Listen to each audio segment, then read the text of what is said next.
Salut, c'est Asto. On est dans les studios Digital Factory à la Cité du Cinéma. Et là, je vais en studio pour aller enregistrer le film Break Mansions avec Reza, Paul Walker et David Bell. C'est parti.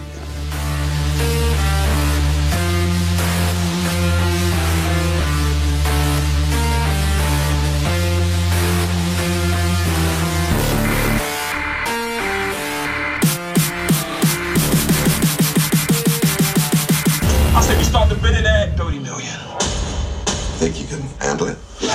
Moi, je te le fais comme lui. On commence les enchères à 30 millions. C'est parti. Je fais la voix de Reza. Reza, c'est le maître fondateur du groupe Wu-Tang Clan. Et aujourd'hui, il fait beaucoup de cinéma. Après la musique et le hip-hop, il a commencé à taper des beats pour des films comme Ghost Dog, Kill Bill. Et ensuite, il a commencé à faire des films. D'ailleurs, le premier film dans lequel je l'ai doublé, c'était le film qu'on appelle L'Homme au point de fer, produit par Tarantino, Quentin Tarantino. Et ensuite, je l'ai enchaîné sur G.I. Joe Conspiration. Et là, je suis sur le film Break Mansion. Et c'est que du bonheur. Personne n'entre. Leur chef détient le maire et la moitié de la ville en otage. On commence les enchères à 30 millions. Ouais. Vous vous sentez Moi je dis 20 pour lui, tac, 25, il monte. Voilà. Il faisait vraiment le... Du coup, je veux juste on commence les enchères et après on fera 30 millions. 30 millions, ok, vas-y, je te le fais. Je veux bien un petit coup de VO avant pour vraiment avoir le... On commence les enchères. Ok. Ah, c'est l'histoire de Benedette. 30 millions. Think you can... D'accord. On commence les enchères à 30 millions.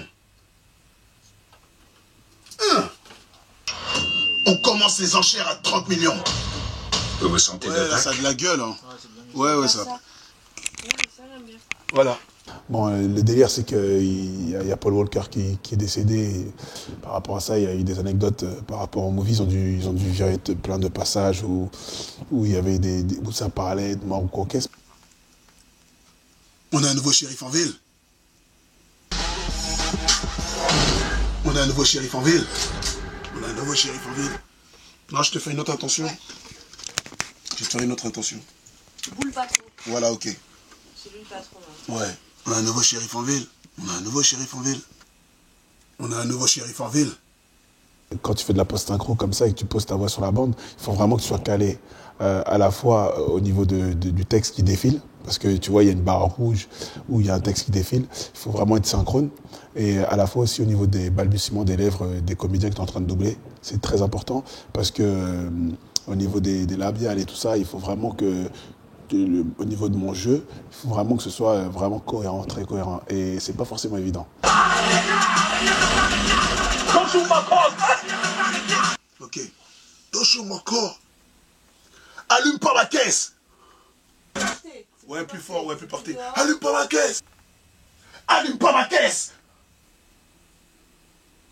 Allume pas ma caisse.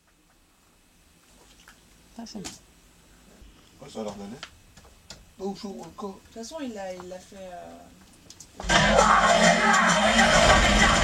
Allume pas ma caisse. Faut que un peu plus de menaces. Tu peux me faire Ouais. un peu plus de menaces? Ok. S'il te plaît.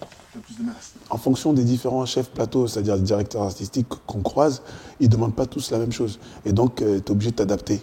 Et c'est pour ça que je dis que j'apprends tout le temps. Parce que d'un chef plateau à un autre, d'une série à un autre, d'un film à un autre, tu vois, la demande, elle n'est pas forcément la même. Donc, tu es obligé de t'adapter pour être cohérent dans ce qu'ils te demandent de faire et que il y a un putain de rendu à l'écran. Leur chef détient le maire et la moitié de la ville en otage. On commence les enchères à 30 millions. Vous vous sentez d'attaque? Je fais beaucoup de choses. C'est-à-dire, je fais du doublage de voix, je suis comédien, je fais de la musique en tant que rappeur. Je m'amuse, en fait. Et puis, je fais des folies que vous voyez sur ma télévision. Donc, je passe que du bon temps avec des gens que j'apprécie et je fais un peu ce que j'aime. Voilà, on peut me qualifier comme ça.